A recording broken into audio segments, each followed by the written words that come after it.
नमस्कार, बहुत स्वागत है आपका। आप देख रहे हैं न्यूज नेशन। मैं हूं आपके साथ ज्योति तनेजा भसीन। जी हां, बैटल ऑफ बंगाल, पश्चिम बंगाल चुनाव पर सिलीगुड़ी से हमारी ग्राउंड रिपोर्ट। बंगाल बोले आपको दिखाएं। उससे पहले इस वक्त एक बड़ी खबर आ रही है। दक्षिण 24 परगना में टीएमसी नेता ने सीआरपीएफ की तैनाती पर विवादित बयान दिया है। कहा है कि बूथ पर तो सीआरपीएफ रहेगी और बाहर हम खेल कर देंगे। सिर्फ वही लोग बूथ पर जाएंगे जो टीएमसी को वोट देंगे। टीएमसी नेता मुदस्सर हुसैन ने मीडिया से बातचीत करते हुए ठोक बजाकर ये बात कही है। देखिए कैसे दमखम से ये बात टीएमसी नेता की तरफ से कही गई है और खुलेआम कि बूथ पर तो सीआरपीएफ रहेगी, बाहर हम खेल खेलेंगे। सिर्फ वही लोग बूथ पर जाएंगे जिसे हम अंदर जाने देंगे।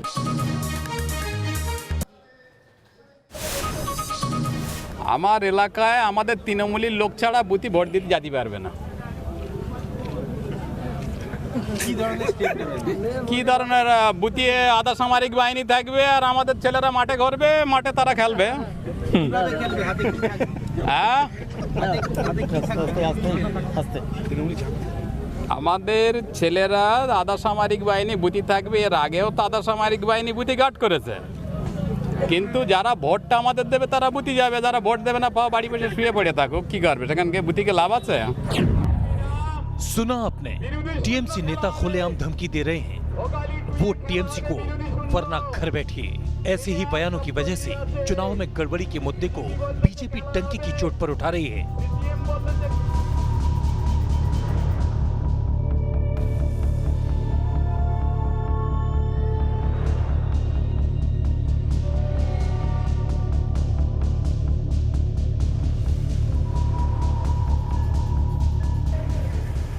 बंगाल में सीआरपीएफ की 125 कंपनियां तैनात की जा रही हैं, लेकिन टीएमसी नेता दावा कर रहे हैं कि सीआरपीएफ की तैनाती भी कुछ नहीं कर पाएगी। दक्षिण 24 परगना में टीएमसी नेता मुदस्सर हुसैन के इस बयान पर घमासान मचना तय है। उधर जैसे ही ये खबर मिली कि ममता बनर्जी के भतीजे के घर सीबीआई पहुंची है, बंगाल की सियासत में नया बवंडर मच गया। दोपहर 2:10 पर सीबीआई के 4 सदस्यों की टीम पहुंची। सीबीआई की टीम समन लेकर अभिषेक बनर्जी के दरवाजे पर आई। समन कोयला तस्करी को लेकर था, लेकिन ये समन अभिषेक बनर्जी नहीं, उनकी पत्नी के लिए था। सीबीआई अभिषेक की पत्नी रुचिरा बनर्जी से गवाह के तौर पर पूछताछ करना चाहती है। आज दोपहर 2 बजे सीबीआई की टीम ने मेरी पत्नी को नोटिस दिया। हमें कानून पर पूरा भरोसा है। हालांकि अगर वो ये सोचते हैं कि इससे हम डर जाएंगे तो वो गलत सोचते हैं। हम वो नहीं जो डर जाएंगे। कोयला तस्करी के मामले की जांच नवंबर से चल रही है। दिसंबर में टीएमसी नेता विनय मिश्र के घर छापेमारी हुई थी। बिजनेसमैन अमित सिंह, नीरज सिंह के घर भी छापा पड़ा था। इन पर हजारों करोड़ रुपए कीमत के कोयले को ब्लैक मार्केट में बेचने का आरोप है। अभिषेक बनर्जी के घर सीबीआई की टीम का आना, ये बात जंगल की आग की तरह फैल गई। टीएमसी ने बीजेपी पर सीबीआई के इस्तेमाल का आरोप लगाया। ममता बनर्जी के भतीजे के घर सीबीआई ने ऐसे वक्त पर दस्तक दी है जब कल पीएम मोदी बंगाल के दौरे पर जा रहे हैं, इसलिए टीएमसी इसे बदला बता रही है।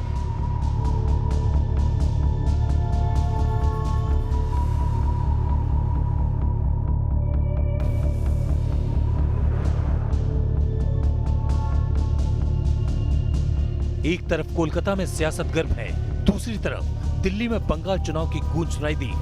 बीजेपी की बड़ी बैठक में विधानसभा चुनाव की तैयारियों पर चर्चा हुई। बंगाल पर भी महामंथन हुआ। बंगाल फतेह का एक्शन प्लान तैयार किया गया। तृणमूल कांग्रेस का ये आरोप है कि चुनाव से पहले तृणमूल कांग्रेस के नेताओं को इसलिए टारगेट किया जा रहा है ताकि सियासी फायदा मिले बीजेपी को आने वाले चुनाव में। हालांकि दूसरी ओर बीजेपी की तरफ से साफ तौर पर कहा गया है कि इस तरह के आरोप से वो इत्तेफाक नहीं रखते। तपस सेन गुप्ता, न्यूज नेशन, कोलकाता।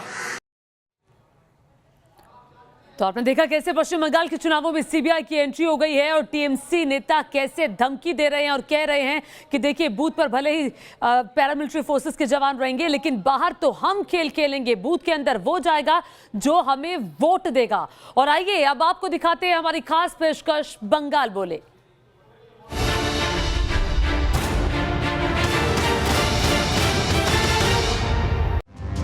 भारत माता की, भारत माता की। जय जय श्री राम। हरे कृष्ण हरे राम, विदाय जाओ बीजेपी ब्राम। और हरे कृष्ण हरे हरे तृणमूल घरे घरे। मैं आपको वादा कराता हूँ, चुनाव समाप्त होते हुए ममता दीदी भी जय श्री राम बोलती हो जाएगी। आप चिंता मत करिए।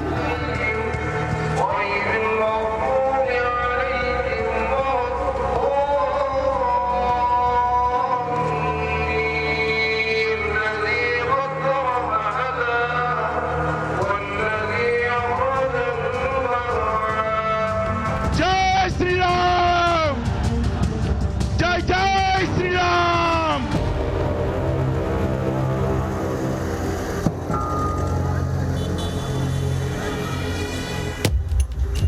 मोदी अच्छा लगता है, मोदी। বাংলার প্রিয় ভাইও দুর্গাপুরের পরিশ্রমী মানুষকে আমার নমস্কার। बीजेपी की तरफ जाएंगे। वो राजनीति करता है मुस्लिम के लिए, मुस्लिम के लिए। पश्चिम भारतवर्ष में ऐसा राजनीति नहीं होता है। जय सिया राम या जय श्री राम ये फैक्टर नहीं है। अरे राम तो सबके मन में बसता है, मंदिर में बसता है। कोई भेदभाव नहीं, कोई भेदभाव नहीं। इसमें ममता का बहुत बड़ा हाथ है। अब तो बीजेपी जीतेगा। बीजेपी जीतेगा।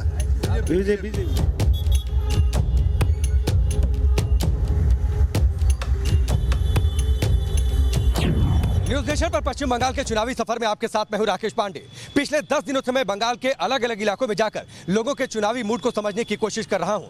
हम ये जानने की कोशिश कर रहे हैं कि इस बार के चुनावों में लोग बीजेपी के सोनार बांग्ला के वादे पर भरोसा करेंगे या फिर एक बार फिर से ममता बनर्जी के मां माटी और मानुष के नारे के साथ जाएंगे।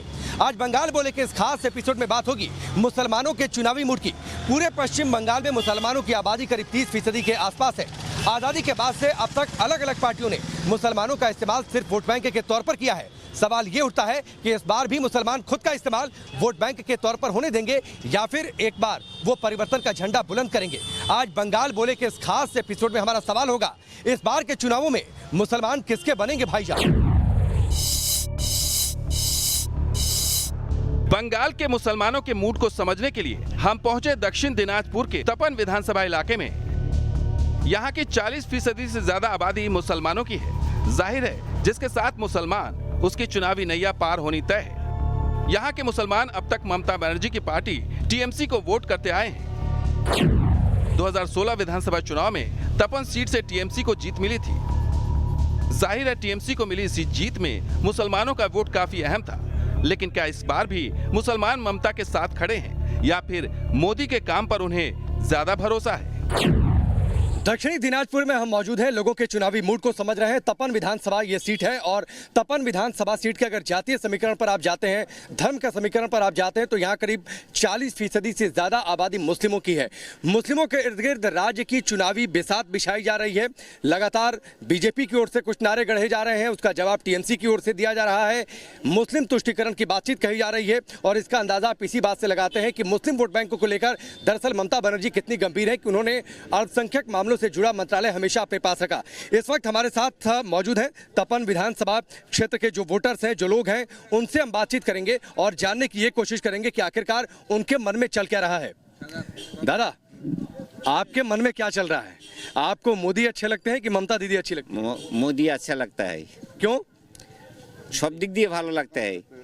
नहीं, ममता दीदी तो इतना काम करती हैं, बोलती हैं कि वो कह रही हैं कि आप लोगों से जुड़ा मंत्रालय उन्होंने धोखा है, गद्दारी, झूठ बोलता है। हमारा राजनीति करता है, मुस्लिम के लिए राजनीति करता है। मुस्लिम के लिए क्या झूठ बोला उन्होंने आपसे? बहुत कुछ झूठ बोला। बताइए, एक दो झूठ बताइए। वो हमारा मुस्लिम के लिए बोल रहा है, ये कर दिया, वो कर दिया, 100% काम कर दिया, एक भी काम नहीं किया है। अच्छा, वो दावा करते हैं कि मौलवी लोगों के लिए, मदरसों के लिए वो अलग से ग्रांट दे रही हैं, पैसे दे रही हैं, पेंशन दे रही हैं, ये सब कुछ होता है? कुछ नहीं, सब धोखा। सब धोखा है, सब धोखा है, सब धोखा है। तो टीएमसी मतलब ममता बनर्जी धोखा कर रही है मुस्लिमों से? हाँ, धोखा। या बड़ी बात कह रहे हैं? हाँ, बड़ी बात करे तो सब धोखा है, तो सब धोखा है। आप बताइए, आपको मोदी अच्छे लगते हैं कि ममता दीदी अच्छी लगती है? मोदी अच्छा लगता है। मोदी मोदी अच्छा, मोदी की क्या बात आपको अच्छी लगती है? पीएम मोदी की मोदी सब टाइप वालों। मदरसा यूनियन की भी बातचीत थी, उस मांग को भी उन्होंने कह रही है कि उन्होंने पूरा किया, फिर आप लोग इतने नाराज क्यों है भाई? मदरसा में जो 500 शिक्षकों को नियुक्त किया था, ये एक भी वेतन नहीं मिल रहा है उसको। ये धोखा दिया है ममता बनर्जी। जरा अभी आइए दादा, आगे आइए, आगे आइए। आपको कौन अच्छा लगता है? प्रधानमंत्री मोदी अच्छे लगते हैं कि ममता दीदी अच्छी लगती है? मोदी अच्छे लगते हैं। तो आप लोग यहाँ पर समीकरण बदल देंगे क्या इस बार? इस बार समीकरण बदल देंगे आप लोग? बदल देंगे। मुसलमानों से हमने ये भी सवाल किया कि जय श्री राम के नारों पर बंगाल में जो सियासत हो रही है उससे क्या वो इत्तेफाक रखते हैं। यकीन मानिए जो जवाब मिला उसे सुनकर ममता बनर्जी की टेंशन जरूर बढ़ जाएगी। नारे पर मैं आप लोगों की राय जानना चाहूंगा। हर धर्म के लोग अपने अपने नारे लगाते हैं, ठीक है। जय श्री राम का नारा लग रहा है, इस पर ममता बनर्जी नाराज हो रही हैं, कह रही है मेरा अपमान हो रहा है, और ये कहा जा रहा है कि वो मुस्लिमों को खुश करना चाहती हैं। ऐसा है, आप लोग मानते हैं क्या? ऐसा नहीं मानते। आप मानते हैं? नहीं। अच्छा, अगर मान लीजिए बीजेपी की रैलियों में जय श्री राम का नारा लगता है, उससे आप लोगों को कोई दिक्कत है? नहीं, कोई दिक्कत नहीं है। तपन विधानसभा सीट के मुसलमानों से बातचीत में अब तक हमें ये तो पता चल चुका था कि यहाँ के मुस्लिम वोटर्स बिना किसी डर और लाग लपेट के बीजेपी के साथ जाने को तैयार हैं। लेकिन ममता बनर्जी से नाराजगी क्यों है, इस पर मुसलमानों का क्या जवाब है, ये उन्हीं की जुबानी सुन लीजिए। घर नहीं मिला है, केंद्र सरकार का घर गया, मोदी जी ने घर दिया है हमको, लेकिन उस घर में पैसा लेता है टीएमसी दलाल। पैसा लेता है मतलब? पैसा लेता है, कट मनी। एक घर मिलता है तो 10,000 15,000 रुपए करके लेता है। प्रधानमंत्री आवास का जो पैसा आता है उसमें कमीशन टीएमसी के लोग लेते हैं? हाँ, टीएमसी के लोग नहीं, टीएमसी लोग नहीं आए। कट मनी बताइए। टीएमसी लोग लेता है, कमीशन लेते हैं? सब कट मनी। देगा तो घर मिलेगा। यानी 1.5-2 लाख आया, उसमें से 15,000 टीएमसी। यहाँ पर क्या हो रहा है, दीदी ने नौकरी देता है तो एक नौकरी में प्राइमरी स्कूल का मास्टर को 15 लाख रुपया कट मनी देना पड़ता है दीदी को। किसको कट मनी? टीएमसी सरकार को। क्यों? नेता को नहीं तो नौकरी नहीं मिलता। एक और था, ममता बनर्जी का ये था कि जहाँ पर मुस्लिम आबादी ज्यादा है वहाँ पर मुस्लिम मार्केटिंग केंद्र बनेगा ताकि उन लोगों को सहूलियत हो। ऐसा कुछ हुआ है? झूठ बात, 100% झूठ बात। ममता बनर्जी से नाराज है। ममता बनर्जी ने वादा खिलाफी की है। मुस्लिमों को लेकर जो उन्होंने वादे किए थे उन वादों को उन्होंने पूरा नहीं किया है, इसलिए उनकी नाराजगी है और वो उनके खिलाफत में वोट डालेंगे। वो ये भी कहते हैं कि अगर ममता बनर्जी जय श्री राम के नारे से चिढ़ती हैं तो उन्हें चिढ़ना नहीं चाहिए। उन्हें वो सिर्फ ये मुस्लिम तुष्टीकरण के लिए कर रही है, लेकिन इसका ग्राउंड पर कोई फायदा होते नहीं दिखेगा। ये भी इनका साफ तौर पर कहना है। ये चाहते हैं कि राज्य में परिवर्तन हो जाए, सत्ता में परिवर्तन हो जाए, यानी मोदी, ममता और मुसलमान के इस तिकड़ी में अगर मुस्लिम किसी और तपन विधानसभा सीट से जाता हुआ दिखाई दे रहा है तो वो प्रधानमंत्री मोदी की ओर, वो भारतीय जनता पार्टी की ओर और राज्य में सत्ता परिवर्तन की बातचीत वो कर रहा है कि वो इस बार परिवर्तन के लिए वोट करेंगे।